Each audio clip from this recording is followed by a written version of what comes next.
ಮಲೆನಾಡು ಅಚ್ಚುಕಟ್ಟು ಪ್ರದೇಶದಲ್ಲಿ ಉತ್ತಮ ಮಳೆ ಹಿನ್ನೆಲೆಯಲ್ಲಿ ತುಂಗಭದ್ರಾ ಜಲಾಶಯ ಪಾತ್ರದ ಜನರಿಗೆ ಹೈ ಅಲರ್ಟ್ ಘೋಷಿಸಲಾಗಿದೆ. ಮಲೆನಾಡು ಅಚ್ಚುಕಟ್ಟು ಪ್ರದೇಶದಲ್ಲಿ ಉತ್ತಮ ಮಳೆಯಾಗ್ತಾ ಇದೆ. ಈ ಹಿನ್ನೆಲೆಯಲ್ಲಿ ತುಂಗಭದ್ರಾ ಜಲಾಶಯ ಪಾತ್ರದ ಜನರಿಗೆ ಹೈ ಅಲರ್ಟ್ ಘೋಷಿಸಲಾಗಿದೆ. ತುಂಗಭದ್ರಾ ಜಲಾಶಯಕ್ಕೆ ಅಪಾರ ಪ್ರಮಾಣದ ಒಳಹರಿವು ಹೆಚ್ಚಳವಾಗಿದೆ. 90,000 ಕ್ಯೂಸೆಕ್ನಷ್ಟು ನೀರು ಜಲಾಶಯಕ್ಕೆ ಹರಿದು ಬರ್ತಾ ಇದೆ. ಜಲಾಶಯದಿಂದ ನೀರು ಹೊರಕ್ಕೆ ಹಾಕೋದಕ್ಕೆ ಟಿಬಿ ಬೋರ್ಡ್ ನಿರ್ಧರಿಸಿದೆ. 90,000 ಕ್ಯೂಸೆಕ್ನಿಂದ 1.5 ಲಕ್ಷ ಕ್ಯೂಸೆಕ್ ನೀರು ನದಿಗೆ ಬಿಡೋದಕ್ಕೆ ನಿರ್ಧಾರ ಮಾಡಲಾಗಿದೆ. ಇನ್ನು ಯಾವುದೇ ಕ್ಷಣದಲ್ಲಾದರೂ ನದಿ ಪಾತ್ರಕ್ಕೆ ಹರಿದು ಬಿಡುವಂತಹ ಸಾಧ್ಯತೆ ಇದೆ. ಮಲೆನಾಡು ಅಚ್ಚುಕಟ್ಟು ಪ್ರದೇಶದಲ್ಲಿ ಉತ್ತಮ ಮಳೆಯಾಗ್ತಾ ಇದೆ. ಹೀಗಾಗಿ ತುಂಗಭದ್ರಾ ಜಲಾಶಯ ಪಾತ್ರದ ಜನರಿಗೆ ಹೈ ಅಲರ್ಟ್ ಘೋಷಣೆಯಾಗಿದೆ. ತುಂಗಭದ್ರಾ ಜಲಾಶಯಕ್ಕೆ ಅಪಾರ ಪ್ರಮಾಣದ ಒಳಹರಿವು ಹೆಚ್ಚಳವಾಗಿದೆ. 90,000 ಕ್ಯೂಸೆಕ್ನಷ್ಟು ನೀರು ಜಲಾಶಯಕ್ಕೆ ಹರಿದು ಬರ್ತಾ ಇದೆ. ಇನ್ನು ಜಲಾಶಯದಿಂದ ನೀರು ಹೊರಕ್ಕೆ ಹಾಕೋದಕ್ಕೆ ಟಿಬಿ ಬೋರ್ಡ್ ನಿರ್ಧರಿಸಿದೆ. 90,000 ಕ್ಯೂಸೆಕ್ನಿಂದ 1.5 ಲಕ್ಷ ಕ್ಯೂಸೆಕ್ ನೀರು ನದಿಗೆ ಬಿಡುವುದಕ್ಕೆ ಮುಂದಾಗಿದೆ. ಇನ್ನು ಯಾವುದೇ ಕ್ಷಣದಲ್ಲಾದರೂ ನದಿ ಪಾತ್ರಕ್ಕೆ ಹರಿದು ಬಿಡುವಂತಹ ಸಾಧ್ಯತೆ ಇದೆ. ಅಪಾರ ಪ್ರಮಾಣದಲ್ಲಿ ನದಿಗೆ ನೀರನ್ನು ಹರಿಬಿಡ್ತಾ ಇರುವಂತಹ ಹಿನ್ನೆಲೆಯಲ್ಲಿ ನದಿ ಪಾತ್ರಕ್ಕೆ ಇಳಿಯದಂತೆ ನದಿ ಪಾತ್ರದ ಜನರಿಗೆ ಎಚ್ಚರಿಕೆಯನ್ನು ನೀಡಲಾಗಿದೆ. ಇನ್ನು ತುಂಗಭದ್ರಾ ಜಲಾಶಯ ಮಂಡಳಿಯಿಂದ ಈ ಎಚ್ಚರಿಕೆ ಸಂದೇಶ ರವಾನೆಯಾಗಿದೆ.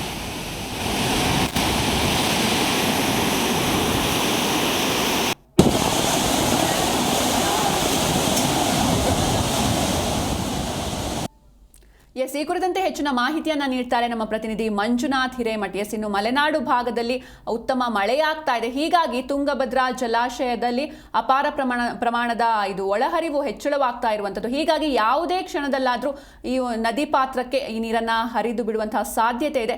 ಹೀಗಾಗಿ ನದಿ ಪಾತ್ರದ ಜನರಿಗೆ ಹೈ ಅಲರ್ಟ್ ಕೂಡ ಘೋಷಣೆಯಾಗಿದೆ. ಈ ಬಗ್ಗೆ ಹೆಚ್ಚಿನ ಡೀಟೇಲ್ಸ್ ನೀಡೋದಾದ್ರೆ. ಹೌದು ಸಿಂಚನ, ಏನು ಅಂತ ಹೇಳಿದ್ರೆ ಈ ಕಲ್ಯಾಣ ಕರ್ನಾಟಕ ಭಾಗದಲ್ಲಿ ಕೂಡ ಭಾರಿ ಪ್ರಮಾಣದ ಮಳೆ ಕೂಡ ಬೀಳ್ತಾ ಇದೆ. ಇನ್ನೊಂದ್ ಕಡೆ ತುಂಗಭದ್ರಾ ಜಲಾಶಯಕ್ಕೆ ಸುಮಾರು 90,000 ಕ್ಯೂಸೆಕ್ಸ್ ನೀರನ್ನು ಕೂಡ ನದಿಗೆ ಹರಿಬಿಡಲಾಗಿರ್ತಕ್ಕಂಥದ್ದು.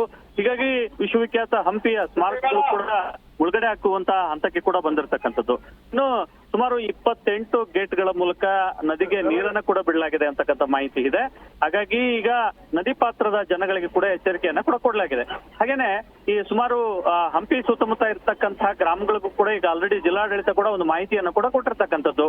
ಒಟ್ಟಾರೆಯಾಗಿ ಹೇಳೋದಾದ್ರೆ ಮಲೆನಾಡು ಭಾಗದಲ್ಲಿ ಭಾರಿ ಪ್ರಮಾಣದಲ್ಲಿ ಮಳೆ ಬೀಳ್ತಾ ಇದೆ ಮತ್ತು ಪಶ್ಚಿಮ ಘಟ್ಟಗಳಲ್ಲೂ ಕೂಡ ಕಳೆದ ಒಂದು ವಾರದಿಂದ ಕೂಡ ಮಳೆ ಬೀಳ್ತಾ ಇರೋ ಹಿನ್ನೆಲೆಯಲ್ಲಿ ಈಗ ತುಂಗಭದ್ರಾ ಜಲಾಶಯಕ್ಕೆ ಸರಿಸುಮಾರು 90 ಕ್ಯೂಸೆಕ್ನಷ್ಟು ನೀರು ಕೂಡ ನದಿ ಪಾತ್ರದ ನದಿಗೆ ಕೂಡ ಬಿಟ್ಟಿರ್ತಕ್ಕಂಥ ಪರಿಣಾಮವಾಗಿ ನದಿ ಪಾತ್ರದ ಜನಗಳಿಗೂ ಕೂಡ ಒಂದು ಹೈ ಅಲರ್ಟ್ ಅನ್ನು ಕೂಡ ಘೋಷಣೆ ಮಾಡಿರ್ತಕ್ಕಂಥದ್ದು. ಮತ್ತು ಮೀನುಗಾರರಿಗೆ ಎಸ್ಪೆಷಲಿ ತುಂಗಭದ್ರಾ ಜಲಾಶಯದಲ್ಲಿ ಮೀನು ಹಿಡ್ತಾ ಇರ್ತಕ್ಕಂಥ ಮೀನುಗಾರರು ಇರ್ತಾರೆ, ಅವ್ರಿಗೂ ಕೂಡ ಒಂದು ಎಚ್ಚರಿಕೆಯನ್ನ ಕೊಟ್ಟಿರ್ತಕ್ಕಂಥದ್ದು. ಇನ್ನು ಈ ಒಳಹರಿವಿನ ಪ್ರಮಾಣದಲ್ಲಿ ಭಾರಿ ಪ್ರಮಾಣದಲ್ಲಿ ಏರಿಕೆ ಆಗ್ತಾ ಇದೆ.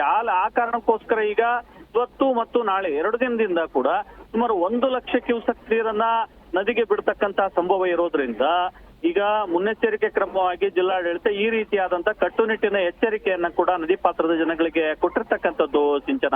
S, thank you Manjunath Hiremath ನಿಮ್ಮೆಲ್ಲ ಡೀಟೇಲ್ಸ್ಗಾಗಿ.